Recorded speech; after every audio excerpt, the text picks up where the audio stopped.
Alright everybody, welcome back to today's episode of Explores Geography. Thank you all for the great reaction to the Alabama video, and if you haven't seen that, click the eye, it's either over here or over here, to watch it after this video is over. But today, we are going to America's last frontier, state number 49, and the northernmost state, Alaska.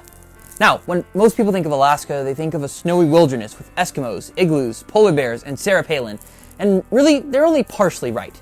There's so much more hiding beneath the snow-covered surface of America's largest state. Let's grab some shovels and go see. Alaska's state flag consists of 8 gold stars arranged in the Big Dipper formation with Polaris, or the North Star, in the top right corner on a deep blue field. The flag was designed by Benny Benson, a 13-year-old orphan from Seward, and became the official flag of the Territory of Alaska in 1927 and the official flag of the state of Alaska in 1959. According to Benson, the blue represents the Alaskan sky and the forget-me-not, Alaska's state flower. The gold North Star is for Alaska's future as the northernmost state. The Big Dipper is for Ursa Major, or the Great Bear, symbolizing strength. Later interpretations have pointed at the gold to signify the gold mined in the state. As Alaska's flag does not feature the state seal, I'm going to take this opportunity to talk about it. The seal of the state of Alaska features the northern lights shining over snow-covered mountains which open into a lagoon. On the left, there's a smelter, representing the mining industry. There's also some forests, which represent the state's richness in timber and trees, and the farmer and his horse symbolize agriculture. The ships signify sea trade and travel.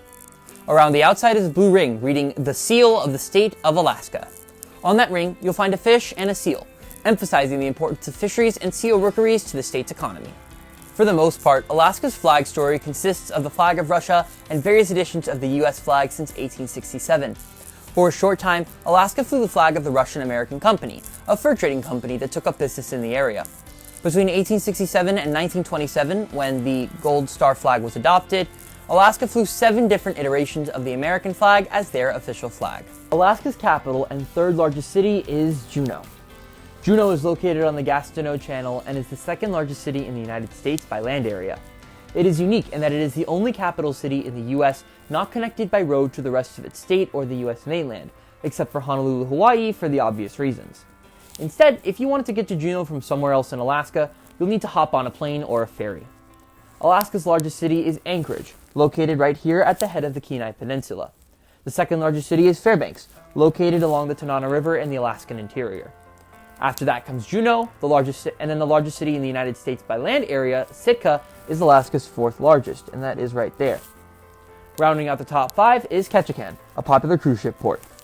48 of the US's 50 states have counties. Alaska and Louisiana are the 2 that don't, as Alaska calls their counties boroughs and Louisiana calls theirs parishes. Alaska has 19 organized boroughs and 1 unorganized borough, divided up into 11 census areas, creating 30 county equivalents. The most significant boroughs are the 6 unified city boroughs: Anchorage, the most populous, Haines, then comes Juneau, Sitka, Wrangell, and Yakutat, and then the North Slope, which is the largest by area and contains the northernmost city in the United States, Utqiagvik, more commonly known as Barrow, and it's also the largest U.S. city north of the Arctic Circle. In terms of census areas, the 2 most significant are Bethel, the most populous, and Yukon-Koyukuk, the largest by area and least densely populated county equivalent in the United States. And that's all right here. Because of Alaska's proximity to Canada and Russia, the state has over 30 international airports. But the 3 largest and most common for passengers coming from the mainland United States are Ted Stevens Anchorage International Airport, serving Anchorage and the surrounding areas, Fairbanks International Airport, the largest airport in the Alaskan interior and serving Fairbanks, and the final one is Juneau International Airport, which serves Alaska's capital. Alaska is one of 2 U.S. states not bordering any others, the obvious other one being Hawaii. However, Alaska borders Canada's Yukon Territory from the Arctic south to its border with the province of British Columbia, who Alaska borders near the Alexander Archipelago in the southeast part of the state. Alaska is a state surrounded by water on 3 sides. However, it is not technically a peninsula. That said, Alaska has the longest coastline of any U.S. state. Alaska borders both the Pacific Ocean to its south and the Arctic Ocean to its north. Alaska also borders a number of smaller bodies of water, including the Gulf of Alaska in the south, the Bering Sea to the southwest, and the Chukchi Sea to the northwest, both of which are connected by the Bering Strait, marking North America's closest point to Asia. More specifically, Alaska owns Little Diomede Island in the Bering Strait. It's right there, while Big Diomede Islands is owned by Russia's Chukotka Autonomous Okrug. To the extreme northeast, Alaska borders the Beaufort Sea, which it shares with Canada. Want to go visit? So do I. Let's start in Anchorage. You can see the Anchorage Depot, a seaport for the Alaska Railroad built in the Art Deco style. The Oscar Anderson House showcases life in early Anchorage and is the city's oldest wood frame house, built in 1915. Oh, and by the way, Anchorage turns 100 years old on November 23rd of this year, so happy early birthday, Anchorage. The Tony Knowles Coastal Trail and Earthquake Park provide an opportunity to catch a glimpse of some local wildlife. After visiting there, you might want to stop by the Alaska Native Heritage Center to see exhibits about Alaska's native peoples. You can also see the Lake Hood Seaplane Base, the busiest seaplane base in the world, and the nearby Alaska Aviation Museum. Trekking north to Fairbanks, stop by the Museum of the North to check out millions of artifacts and specimens unique to Alaska. You can also get up close and personal with Santa's flying friends at Running Reindeer Ranch. Fairbanks is the northern terminus of the Alaska Highway. Flying down to the state capitol in Juneau, you have to check out the state capitol building, which is actually a rather boxy building instead of a domed wonder like most other state capitals. Catch one of the bright red gondolas of the Gold Belt Mount Roberts Tramway to catch a panorama of Juneau, the Gastineau Channel, and Douglas Island. If you want to stay a little closer to the ground, you're gonna have to go see the Last Chance Mining Museum and the Alaska Gastineau Mill and Gold Mine to witness Juneau's past as a mining town. Otherwise, some notable places to see are Ketchikan's Totem Heritage Center, St. Michael Cathedral in Sitka, which is the oldest Orthodox cathedral in the New World, and the gateway to the Klondike Gold Rush, which is in Skagway. And if you're up north of the Arctic Circle from October to March, you need to see the natural wonder known as Aurora Borealis, or the Northern Lights, and no trip to Alaska is complete without it. Even if you don't want to go that far north, you can still catch the lights in Anchorage and Juneau. Alaska is the largest state by area, and it is more than twice the size of Texas, the second largest state. Seeing as Alaska is so big, it has a number of important physical features. Alaska's highest point is the tallest in the nation. As a matter of fact, it's the tallest in all of North America. Denali, known until 2015 as Mount McKinley, is the third tallest of the 7 summits and located in south-central Alaska within Denali National Park and Preserve. Alaska's lowest point lies at the Tri-Point, where Alaska meets the Bering Sea, Pacific Ocean, and Arctic Ocean, right around here.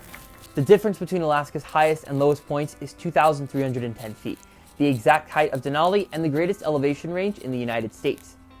Alaska's largest lake is Iliamna Lake, located right here west of Anchorage. It is the third largest lake entirely within the United States and the 24th largest lake in all of North America. But while Minnesota may be hailed as a land of 10,000 lakes, Alaska has 3 million natural lakes.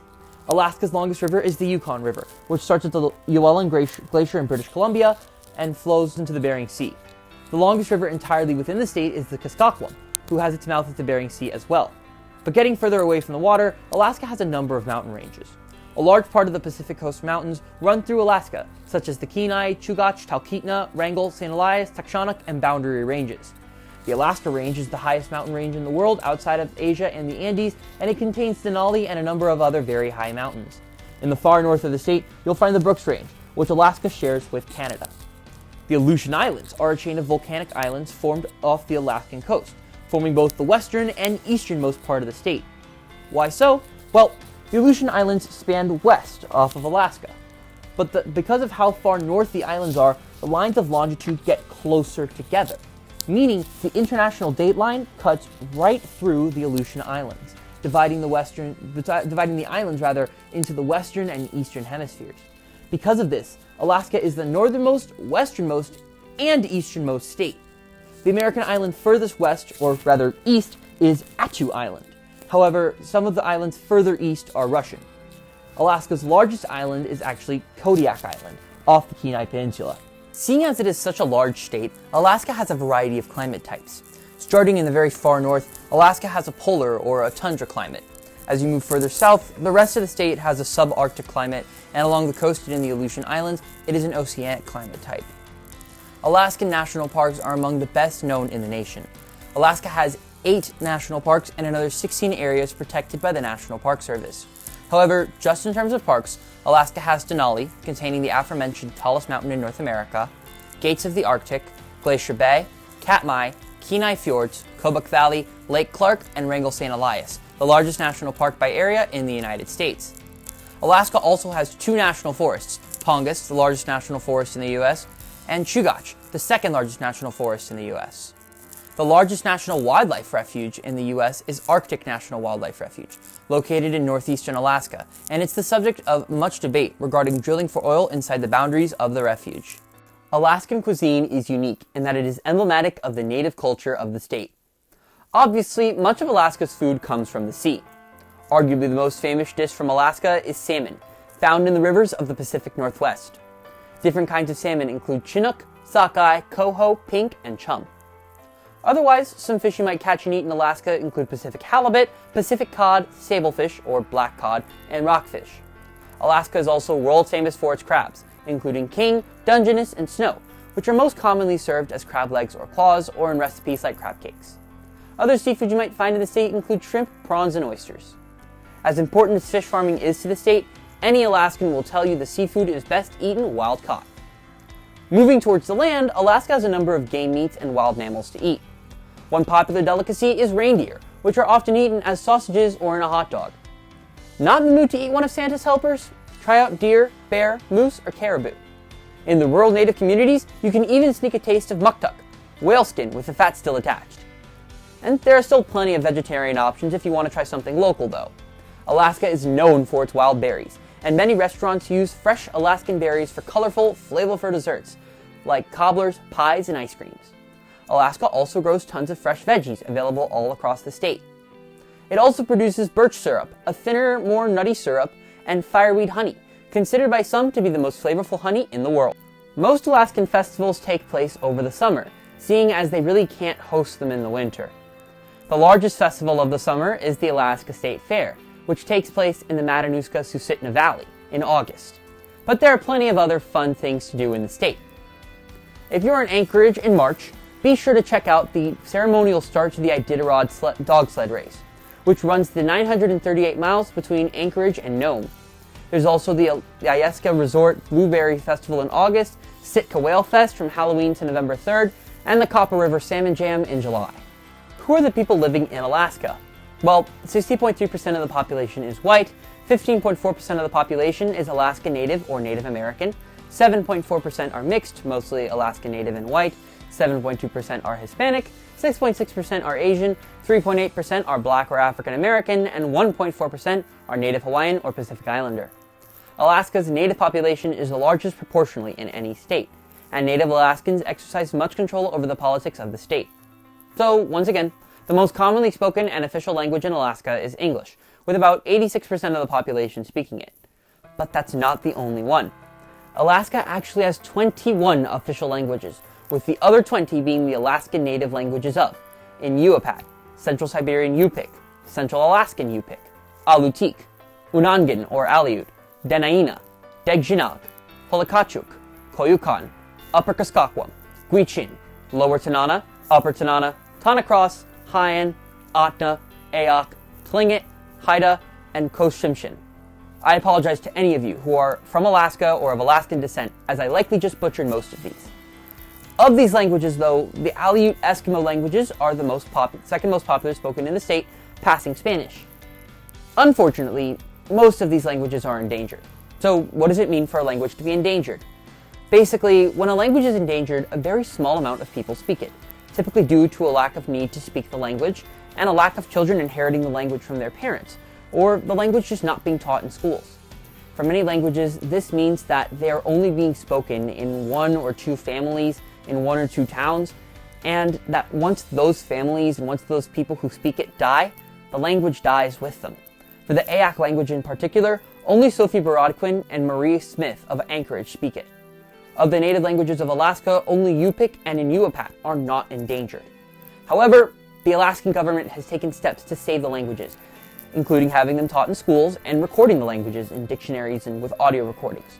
Additionally, what we're doing here, bringing attention to these disappearing languages, helps. Alaska has a storied history, starting with over 10,000 years ago, when migrants from Siberia crossed the Bering Land Bridge into the state.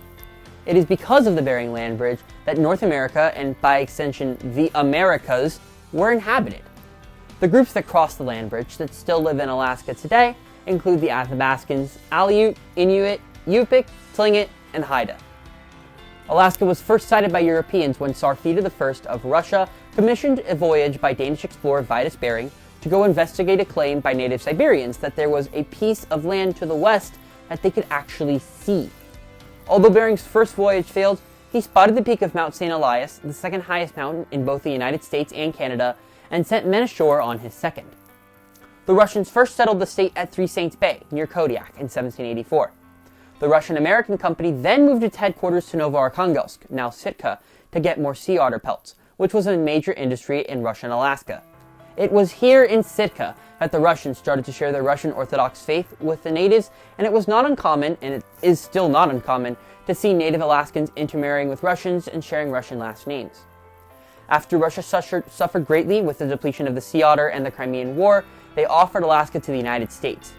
In 1867, Secretary of State William Seward purchased Alaska from Russia for $7.2 million. The Alaska purchase became famously or infamously known as Seward's Folly or Seward's Icebox because many critics believed that Alaska had nothing to offer. But they could not have been more wrong. In 1886, gold was struck at 40 Mile Creek, kicking off the Alaska Gold Rush. Gold in southeast Alaska and the Yukon brought prospectors to the cities of Atlin and Klondike and founded the city of Skagway. Gold was discovered in Nome in 1898, bringing prospectors to Alaska's far west and into the interior in 1903 when gold was struck at Fairbanks. Gold mining has been key to the Alaskan economy ever since.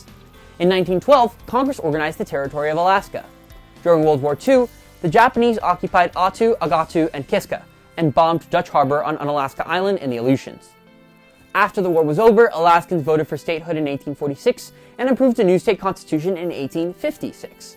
At long last, on January 3, 1959, Alaska affixed its star to the flag, becoming state number 49 and the first non-contiguous state. In 1868, oil was discovered on the Arctic shore, and soon after, a pipeline was built between Prudhoe Bay in the north and Valdez in the south. And there's oil shipped from there, the oil is shipped to the western United States. However, in 1989, the oil tanker Exxon Valdez ran off course in Prince William Sound and caused the worst oil spill in American history. This has opened up some of the environmental debate about oil, including drilling in the Arctic National Wildlife Refuge. In conclusion, the native heritage and the abundant resources of Alaska have made the state a frozen paradise for fur traders, gold rushers, and oil drillers, all while maintaining the wild frontier charm and unique animals of the Arctic and Pacific Northwest. This is Alaska, America's northern, eastern, and westernmost state and her last frontier. Thank you all for sticking around to the end of the episode. If you like what you see, please subscribe and turn on the notifications so that you can see every time I post one of these. Make sure to check out my website, www.explorersgeography.com, that link in the bio, for additional resources on Alaska and plenty of other topics, and slowly but surely, we're going to be populating it. But for next time, I'm going to leave behind all this cold weather gear because we're headed down to the desert for America's 48th state, the Grand Canyon state of Arizona. My name is Marcel Van Hemert. Keep exploring your world.